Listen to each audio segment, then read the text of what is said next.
Hello बच्चों। आज हम साहित्य सागर की काकी इस कहानी पे जाएंगे जो सियाराम शरण गुप्त जी ने लिखी हुई है। ठीक है। काकी ये कहानी भले ही तो आपके जो टेक्स्ट बुक में बहुत आपको छोटी लग गई होगी, लेकिन बच्चों यह एक ना बाल मनोवैज्ञानिक कहानी है। बाल मनोवैज्ञानिक कहानी का मतलब होता है चाइल्ड साइकोलॉजी। मतलब आपको बालक के मन को हमें समझना है कि किस प्रकार एक अबोध बालक मतलब एक ना समझ बालक, उसके मन की व्यथा, उसके मन की अवस्था को यहाँ पे समझाने का गुप्त जी ने प्रयास किया है।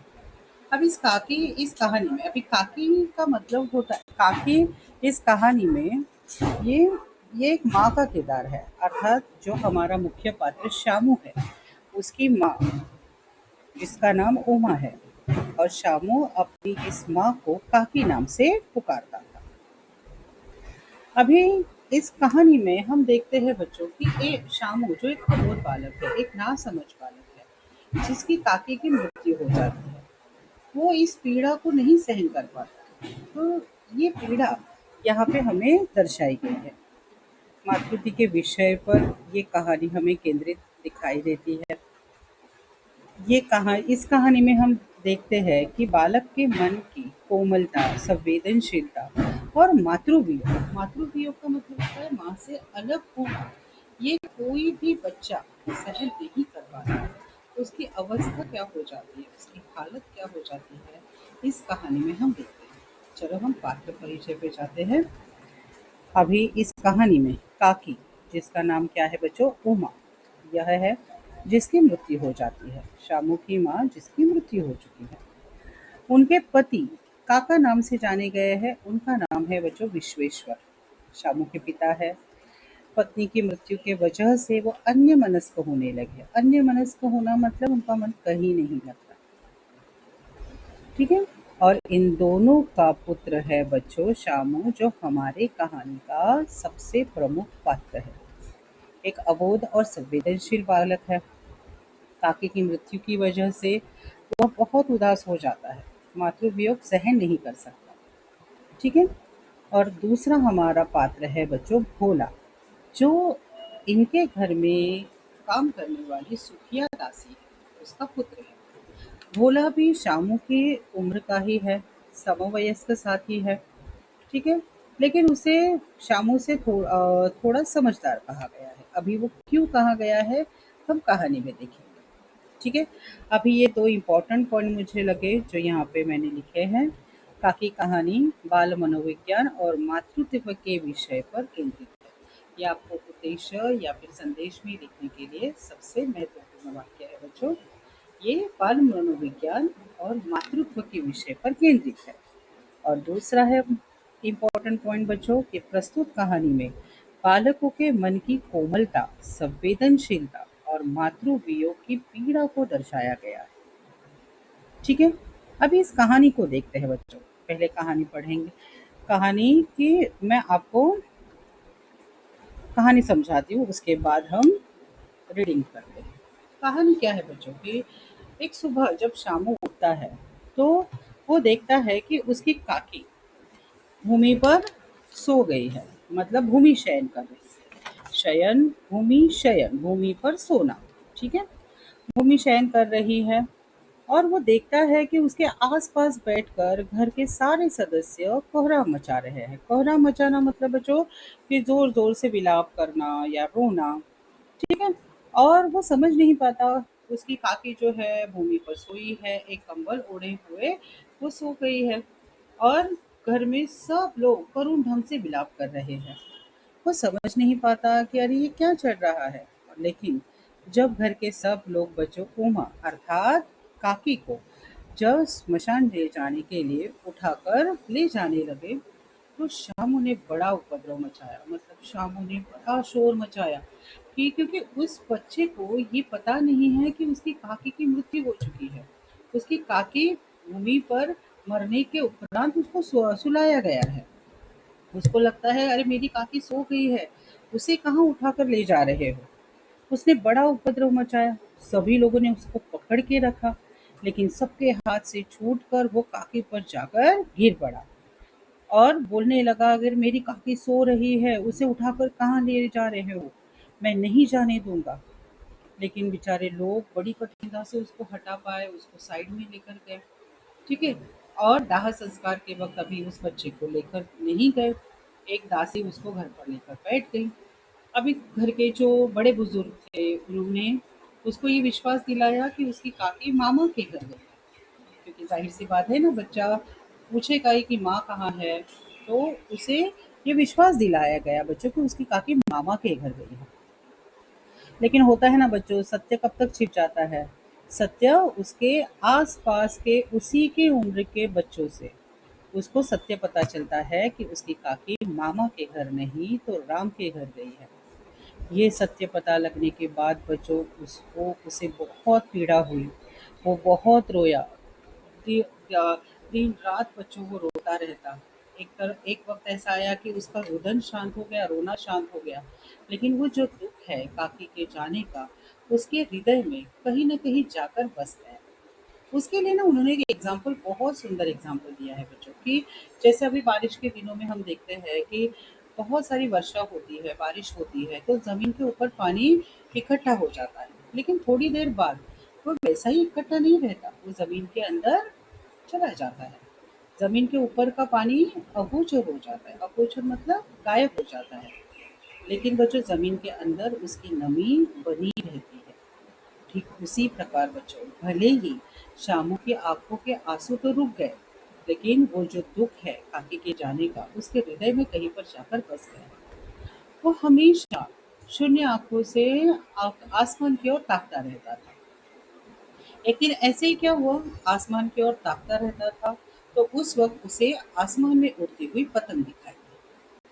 तो पता नहीं उसने क्या सोचा, उसको पतंग देखकर बहुत प्रसन्नता हुई और वो तुरंत उठा और अपने काका के पास गया। मतलब जो विश्वेश्वर, जो हमारे कहानी के दूसरे पात्र है विश्वेश्वर, उनके पास गया और वो कहने लगा कि काका काका मुझे एक पतंग मंगवा दो। वो बहुत उत्कंठित था बच्चों, उत्कंठित मतलब बहुत ही ईगरली उसको चाहिए थी कि मुझे पतंग चाहिए।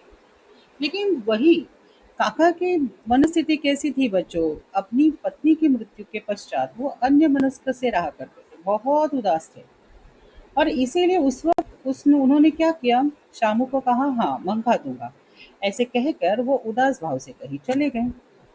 लेकिन यहाँ पे बच्चों, शामू के मन में, उसके दिमाग में जो योजना आई थी, वो उस योजना को किसी भी हालत में तुरंत क्या करना चाहता था, पूरी करना चाहता था। इसीलिए उसने क्या किया बच्चों, आस-पास देखकर उसने खूंटी, खूंटी मतलब एक उड़न हुक होता है बच्चों, जो दीवार पर लगाया जाता है। उस पर टंगा काका का एक कोट था। उस कोट की जेब में हाथ डालकर उसने चवन्नी निकाली। चवन्नी मतलब बच्चों 25 पैसा। और वैसे ही तुरंत भागा और भोला के पास चला गया। अभी वो और किसी की मदद तो नहीं ले सकता था, तो भोला के पास चला गया, जो सुखी अदासी का बेटा है और शामू का समवयस्क साथी है। ठीक है। भोला के पास जाता है और कहता है कि अपनी जीजी से, अभी भोला भी तो छोटा ही है ना बच्चों, तो इसीलिए वो कहता है कि भोला अपनी जीजी से कहकर एक पतंग और डोर मंगवा दो। ठीक है। तो और वो ये भी कहता है कि देखो खूब अकेले में जाना, किसी को पता न लगे। तो भोला भी कहता है कि हाँ ठीक है, नहीं कहूँगा।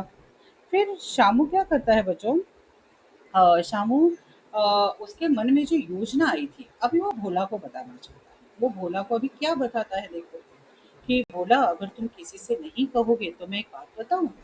तो वो कहता है कि हाँ, नहीं बताऊँगा, वो सिर हिलाकर ही कहता है। तो वो कहता है कि ये पतंग जो है, उसको डोर बाँधकर मैं राम के घर भेजूँगा और मेरी काकी जो राम के घर गई है, वो इस पतंग पर बैठकर या इस पतंग को पकड़कर नीचे धरती पर आएगी। ठीक है? तो ये बात भोला को बताने के पश्चात भोला कहता है कि ये बात तो ठीक है, लेकिन इसमें एक दिक्कत है, एक कठिनता है। तो शामू कहता है कठिनता है, क्या है? तो कहता है कि डोर पतली होगी और अगर इस डोर को पकड़कर अगर काकी नीचे उतरेगी तो उसका भार सहन नहीं कर पाएगी, डोर टूटने का डर है। तो इसके लिए हमें मोटी रस्सी चाहिए। याद है मैंने कहा था कि भोला को थोड़ा समझदार कहा गया है। अर्थात बच्चों, दोनों भी, भोला और शामू दोनों भी सेम एज के थे, लेकिन फिर भी भोला ये बात समझ जाता है कि अगर किसी बड़े व्यक्ति को ऊंचाई से नीचे उतरना है तो एक पतली डोर के सहारे नहीं उतर सकता, उसके लिए एक रस्सी का प्रयोग करना चाहिए। इसीलिए इसको समझदार कहा गया है। अन्यथा बच्चों, जाहिर सी बात है ना कि राम के घर से तो कोई रस्सी या पतंग, और रस्सी बांधेंगे तो पतंग भी तो नहीं उड़ेगी, तो ये हम सभी को पता है। लेकिन भोला सिर्फ इतनी समझदारी की बात करता है कि किसी व्यक्ति को अगर ऊंचाई से उतरना है तो वो डोर के माध्यम से नहीं उतर सकता, उसके लिए रस्सी ही चाहिए। तो अभी देखो, भोला की बात तो उसने लाख रुपए की सुनाई थी, बट ये बात सुनकर शामू बहुत गंभीर हो गया, सीरियस हो गया। क्योंकि बच्चों, शामू को ये लगा कि अरे, अब क्या करे, मैं पैसे कहाँ से लाऊंगा। शामू को बड़ी रात तक नींद नहीं आई, क्योंकि अभी शामू के मन में एक बात जाकर बच्चों घर कर गई थी कि घर के जो लोग बिना दया माया के मेरी काकी को जला आए हैं, वो इस बात के लिए मुझे पैसे क्यों देंगे। तो अभी पैसे कहाँ से लाएंगे, रस्सी तो मंगानी पड़ेगी, काकी को तो राम के घर से नीचे उतारना है। तो फिर शामू ने क्या किया, पहले दिन की ही तरकीब अपनाई, अर्थात काका की कोट की जेब से ही उसने पैसे निकाले। अभी इस बार 1 रुपया मिला और उसने 1 रुपया निकाला और फिर उससे रस्सी मंगवाई, और उनके घर में एक जवाहर भैया थे, उनसे एक चिट पर काकी नाम लिखवा लिया। ठीक है। और वो दोनों, शामू और भोला, बड़े प्रसन्न मन से एक कमरे में पतंग को रस्सी लगाने का काम कर रहे थे, बड़े प्रसन्न थे। मतलब उनके लिए ये शुभ कार्य था। कौन सा शुभ कार्य बच्चों? कि पतंग में रस्सी लगाकर राम के घर छोड़ना है और उससे काकी नीचे उतरेगी। ये इस कार्य को शुभ कार्य कहा गया है। लेकिन दूसरी तरफ अभी विश्वेश्वर को पता चल जाता है कि उनकी कोट की जेब में से किसी ने पैसे चुराए। तो वो सीधा उस कमरे में आ जाते हैं जहाँ पे बच्चे पतंग में रस्सी लगा रहे थे। आते हैं और जोर से चिल्लाकर बच्चों को पूछते हैं कि मेरी कोट की जेब में से किसने पैसे निकाले। अभी भोला एक ही डांट में डर जाता है, सकपकाकर बोल जाता है, डर कर बोल जाता है कि शामू भैया ने निकाले। ठीक है। तो अभी ये सुनने के बाद विश्वेश्वर की आंखों में खून उतर आता है। वो शामू को तमाचे जड़ते हैं, कान मलकर पूछते हैं कि चोरी करके जेल जाएगा। ठीक है ना। और ऐसे कहकर जो पतंग लाई थी वो फाड़ कर फेंक देते हैं। अब उनकी नजर जो है वो रस्सियों पर चली जाती है। तो वापस पूछते ही, ये रस्सियाँ क्यों मंगाई थी, ये किसने मंगाई थी। तो भोला फिर वो योजना बताता है कि शामू भैया बोल रहे थे कि इन रस्सी को पतंग में बांध कर राम के घर छोड़ेंगे और इसमें इसे पकड़कर काकी नीचे उतरेगी। तब बच्चों, विश्वेश्वर उस फटी हुई पतंग के पास जब देखते हैं, तब उनको उस पतंग पर जो चीट लिखी थी, काकी नाम की चीट लिखी थी, वो उन्हें दिखाई देती है। तो एकदम से अवाक होकर खड़े हो जाते हैं। यहाँ पे आपका पाठ खत्म अवश्य किया है बच्चों, लेकिन यहाँ पे आपको हमें सोचना है कि विश्वेश्वर जिस प्रकार बच्चों शामू के साथ बर्ताव किया था, वो क्या सही था? देखो, निस्संदेह शामू ने जो पैसे निकाले थे वो चोरी थी, लेकिन क्या बच्चों, शामू की वो अवस्था थी कि चोरी ये बहुत बड़ा अपराध होता है, ये बातें समझने लायक उसकी उम्र भी नहीं थी। वो एक अबोध बालक था बच्चों। और वो जिस दुख से गुजर रहा था, उस दुख को, उस परिस्थिति को समझना बहुत जरूरी होता है। और विश्वेश्वर अपनी पत्नी की मृत्यु होने के पश्चात इतने दुख में चले गए थे, अन्य मनस्क से रहते थे, वो ये तक भूल गए कि उनका बेटा भी उस दुख से गुजर रहा है। वो बहुत छोटा है। इस वक्त उस बेटे को माता और पिता दोनों का प्रेम देना बहुत जरूरी है। तो इस वजह से विश्वेश्वर उस वक्त हतबुद्धि होकर, मतलब एकदम स्पीचलेस खड़े हो गए।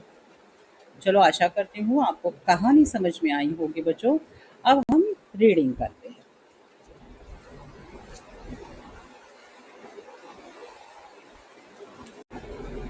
चलो, काकी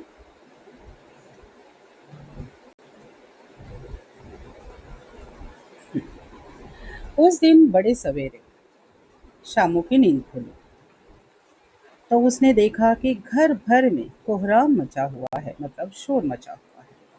ठीक है, मतलब सब लोग जोर जोर से रो रहे हैं, मचा हुआ है।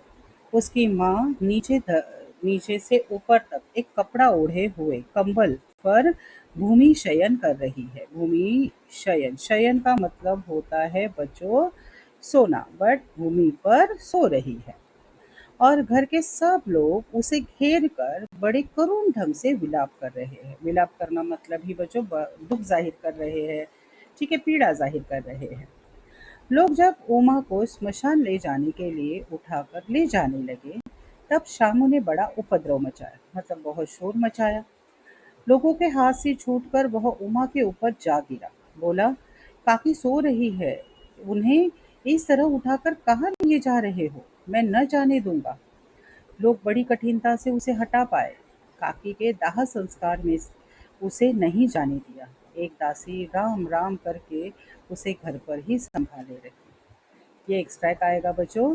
यद्यपि बुद्धिमान गुरुजनों ने उसे विश्वास दिलाया कि उसकी काकी उसके मामा के घर गई है, किंतु असत्य के आवरण में सत्य बहुत दिन तक छिपा न रह सका। ये एक्सट्रैक्ट में आएगा बच्चों, अगर अंडरलाइन करोगे बहुत अच्छा है कि असत्य के आवरण में सत्य बहुत दिन तक छिपा न रह सका। तो सत्य किससे पता चला, आपको सवाल किया जाता है। आस-पास के अबोध बालकों के मुँह से ही वह सत्य प्रकट हो गया। यह बात उससे छिपी न रह सकी कि उसकी काकी कहीं नहीं ऊपर राम के घर गई है। काकी के लिए अभी देखो ये जो है शामू की मनोदशा, ये बहुत महत्वपूर्ण है बच्चों आपका आंसर, कि जब उसे सत्य पता चलता है, शामू को सत्य पता चलता है तो उसकी मनोदशा क्या होती है। तो ये मनोदशा यहाँ पे हमें स्पष्ट की है। काकी के लिए कई दिन तक लगातार रोते रोते उसका रुदन तो क्रमशः शांत हो गया, परंतु शोक मतलब वो दुख जो है वो शांत न हो सका। वर्षा के, अभी मैंने कहा था ना बच्चों, एक एग्जाम्पल दिया है। वर्षा के अनंतर, अनंतर मतलब बच्चों लगातार, अनंतर 1-2 दिन तक दिन में ही पृथ्वी के ऊपर का पानी अगोचर हो जाता है। अगोचर मतलब बच्चों गायब, मतलब पृथ्वी के ऊपर पानी नहीं दिखाई देता, परंतु भीतर ही भीतर उसकी आर्द्रता मतलब उसकी नमी जैसे बहुत दिनों तक बनी रहती है। वैसे ही उसके अंतस्थल में, अंतस्थल मतलब हृदय, अंतस्थल का मतलब होता है बच्चों हृदय। अंतस्थल में वह शोक जाकर बस गया था। वह प्रायः अकेला बैठा बैठा शून्य मन से आकाश की ओर ताका करता था। ये लाइन आपको लिखनी बहुत आवश्यक है, सो प्लीज लिखिए। ठीक है, ये उसकी मनोदशा स्पष्ट की। अभी देखो आकाश अकेला बैठा बैठा वो क्या करता था बच्चों, आकाश की ओर ताका करता था। एक दिन उसने ऊपर आसमान में पतंग उड़ती देखी। न जाने क्या सोचकर उसका हृदय खिल उठा। विश्वेश्वर के पास जाकर, विश्वेश्वर मतलब उसके पिता, विश्वेश्वर के पास जाकर बोला, काका मुझे पतंग मंगवा दो। पत्नी की मृत्यु के बाद विश्वेश्वर अन्य मनस्क से रहा करते थे। अच्छा मंगा दूंगा कहकर वे उदास भाव से कहीं चले गए। लेकिन देखो बच्चों, शामू पतंग के लिए बहुत उत्कंठित था। मतलब उसके मन में, वो अपने मन को, अपनी मन की इच्छा को, जो इच्छा उसके मन में आई थी या योजना आई थी उसके दिमाग में, वो अपने आप को रोक नहीं सका। वह अपनी इच्छा किसी तरह रोक न सका। एक जगह खूंटी पर विश्वेश्वर का कोट टंगा हुआ था। इधर उधर देखकर उसने एक स्टूल सरका कर रखा और ऊपर चढ़कर कोट की जेबें टटोली। टटोलना मतलब ढूंढना। उनकी कोट की जेबें ढूंढी। उनमें से एक चवन्नी का आविष्कार करके वह तुरंत वहां से भाग गया। आविष्कार मतलब बचा कि चवन्नी उसको प्राप्त हुई, मिली। ठीक है ना, तो वो उसको जैसे ही मिली वो वहां से भाग गया। सुखिया दासी का लड़का भोला, अभी ये भोला का परिचय आप देख सकते हो बच्चों, कि भोला शामू का समवयस्क साथी था। शामू ने उसे चवन्नी देकर कहा, अपनी जीजी से कहकर चुप चुप एक पतंग और डोर मंगा दो। देखो खूब अकेले में जाना, कोई जान न पाए। पतंग आई, एक अंधेरे घर में उसमें डोर बांधी जाने लगी। शामू ने धीरे से कहा, भोला, किसी से न कहूँ तो एक बात कहूँ। भोला ने भी बच्चों सिर हिलाया। नहीं, किसी से नहीं कहूँगा। शामू ने सिर हिलाकर कहा, मैं यह पतंग, यहाँ पे हमें शामू की योजना पता चलती है। मैं यह पतंग ऊपर राम के घर भेजूंगा। इसे पकड़कर काकी नीचे उतरेंगे। मैं लिखना नहीं जानता, नहीं तो इस पर उनका नाम लिख देता। जैसे मैंने कहा ना बच्चों, वो बहुत नाम समझ लगता है, अबोध बालक है। लिखना पढ़ना अभी तक वो नहीं जानता। अभी देखो, भोला शामू से अधिक समझदार था। ये आपका सवाल आता है बच्चों, भोला को शामू से अधिक समझदार क्यों कहा गया है? उसने क्या कहा बच्चों, देखो, बात तो बहुत अच्छी है परंतु एक कठिनता है। यह डोर पतली है, इसे पकड़कर काकी उतर नहीं सकती। इसके टूट जाने का डर है। पतंग में मोटी रस्सी हो तो सब ठीक हो जाएगा। मतलब ये बात उसने क्या किया बच्चों, शामू को बताई। अर्थात भोला को ये बात तो पता चलती है कि अगर किसी व्यक्ति को ऊंचाई से नीचे उतरना है तो रस्सी का प्रयोग ही करना उचित है। अन्यथा अगर पतली डोर है, पतली रस्सी है तो भी वो टूट जाने का डर है, और इसीलिए वो क्या कहता है, मोटी रस्सी हो तो सब ठीक है। अभी देखो, यहाँ पे शामू गंभीर हो गया। ये इंपॉर्टेंट है बच्चों। शामू गंभीर हो गया मतलब सीरियस हो गया। मतलब यह कि बात लाख रुपए की सुझाई थी। किसने सुझाई बच्चों? भोला ने शामू को लाख रुपए की बात सुझाई। परंतु कठिनता यह थी कि मोटी रस्सी कैसे मंगाई जाए। पास में दाम है नहीं, और घर के जो आदमी उसकी काकी को, ये बहुत इंपॉर्टेंट है, आपको लिखना चाहिए बच्चों, कि पास में दाम नहीं मतलब उसके पास पैसे नहीं, और घर के जो आदमी उसकी काकी को बिना दया माया को के जला आए हैं, वे उसे इस काम के लिए कुछ नहीं देंगे। उस दिन शामू को चिंता के मारे बड़ी रात तक नींद नहीं आई। तो अभी शामू ने क्या किया देखो बच्चों। पहले दिन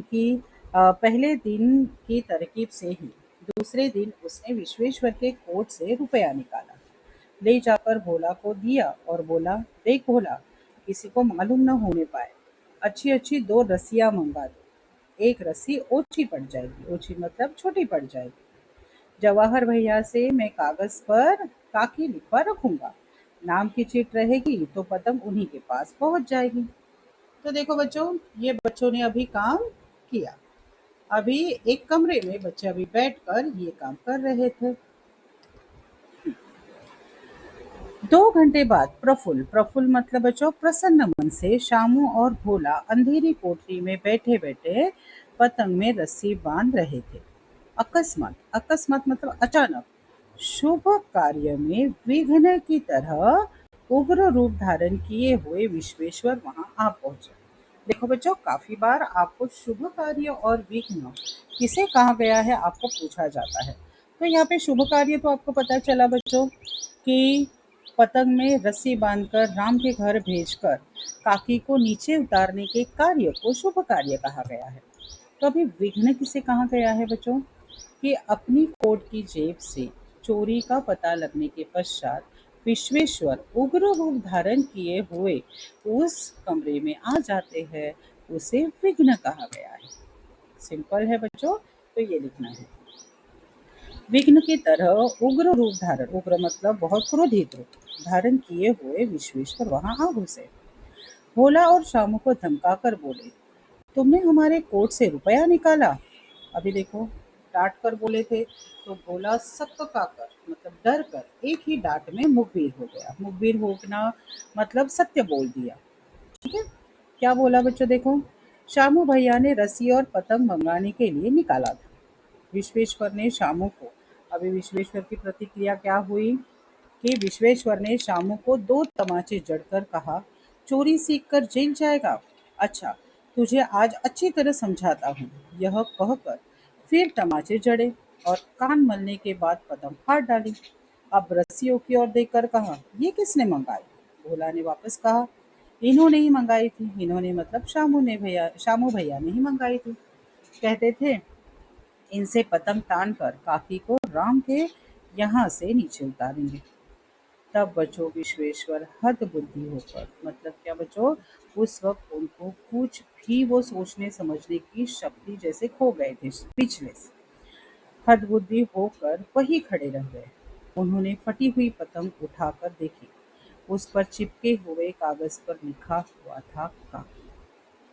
मतलब समझ में आया बच्चों कि किस प्रकार एक बच्चा अपनी माँ को वापस पाने के लिए। देखो, अगर अभी आप 9th 10th में ये कहानी पढ़ते हो तो आपको जाहिर सी बात है, आपको हंसी आती है, अरे क्या पागल लड़का है जो पतंग से काकी को नीचे उतारने की बात करता है। लेकिन बच्चों, अपने आप को उस एक अबोध बालक के जगह पर रख कर देखो कि किस प्रकार वो बच्चा अपनी माँ को खो देता है, उसे पाने के लिए हर संभव प्रयास करता है। क्योंकि बच्चों, बच्चा छोटा हो या बड़ा हो, माँ से अलग होना, माँ से अलगाव कोई भी व्यक्ति सहन नहीं कर सकता। वो सब कुछ सहन कर सकता है बच्चों, अपने जीवन में असफलता सहन कर सकता है, बहुत कुछ बातें, बहुत कुछ बड़े से बड़ा दुख सहन कर सकता है, लेकिन अपने माँ से अलग होना वो बिल्कुल सहन नहीं कर सकता। ठीक है ना? तो यहाँ पे तो शामू एक छोटा-सा बच्चा है जिसकी माँ की मृत्यु हो जाती है। तो वो इस बात को कैसे सहन कर सकता है? देखो, यहाँ पे ना बच्चों, आपको एक बहुत इम्पोर्टेंट सवाल आता है कि शामू ने यहाँ पे क्या किया था बच्चों? काका की कोट की जेब से चोरी की थी। तो क्या बच्चों उस चीज़ के लिए हम उसे दोष देंगे? ये बात आपको पूछी जाती है कि इस कार्य को, मतलब शामू का अपराधी कहना उचित होगा? तो यहाँ पे आपका मत पूछा जाता है। देखो बच्चों, निस्संदेह चोरी करना एक गलत है, मतलब ये पाप है, अपराध है। लेकिन ये सामान्य प्रक्रिया से, एक साधारण साधारण प्रक्रिया से अगर सोचा जाए तो निस्संदेह बच्चों चोरी करना अपराध है। लेकिन अगर अगर आप मेरे ख्याल से अगर आप सोचेंगे या फिर आप पूछेंगे, तो मैं कहूंगी बच्चों कि ये शामू अपराधी नहीं था। क्योंकि बच्चों सोचो ना, एक छोटा बालक जब चोरी करता है, चोरी करना अपराध जैसी बातें वो बच्चा वो समझ ही नहीं पा रहा था।